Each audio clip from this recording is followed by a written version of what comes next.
Commissioner అయిన శివాని మృత్యుంజయుడైన వ్యక్తిని తుపాకీతో కాల్చి చంపారు. ట్రాన్స్ఫర్ లిస్ట్ లో నా పేరు కూడా ఉంది. మేడం ఇక నుంచి ఈ ఆఫీస్ కి అస్సలు రారు. 2 ఏళ్లు ఒకే చోట్లోనే పనిచేయాలని గవర్నమెంట్ సర్కులర్ ఉంది. అది మన రైట్సే కదా. నా ట్రాన్స్ఫర్ విషయంలో నేను నిర్ణయం తీసుకున్నాను. నువ్వు ఫైట్ చేస్తానంటే మంచి సర్వీస్ మ్యాటర్ ఎక్స్పీరియన్స్ ఉన్న అడ్వకేట్ ని నేను నీకు సజెస్ట్ చేస్తాను. Case number 56 Shivani versus Andhra Pradesh government. Petitioner మీద లోకాయుక్తలో ప్రివెన్షన్ ఆఫ్ కరప్షన్ యాక్ట్ లో కేసు నడుస్తోందని మీ దృష్టికి వచ్చే ఉంటుంది. సార్ ఆ కరప్షన్ కేసు అది వేరే విషయం. ఆవిడికి సపోర్ట్ చేయడానికి ఎవరు లేరు, బ్యాక్గ్రౌండ్ లేదు, బ్యాకప్ లేదు. నాకు మిగతా వారి సపోర్ట్ ఎందుకు?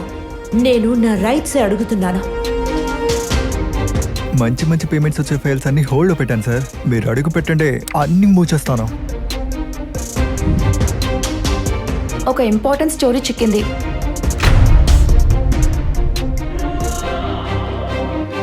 ఇది ప్రభుత్వ సర్క్యులర్ చట్టానికి వ్యతిరేకంగా ఉంది. ప్రివెన్షన్ ఆఫ్ కరప్షన్ కేస్ అదొక ఫాల్స్ ఎలిగేషన్. ఒక సివిల్ సర్వెంట్ న్యాయం కోసం ఇంతలా పోరాటం చేయాల్సి వస్తే ఇక సాధారణ జన సంగతి ఏంటి?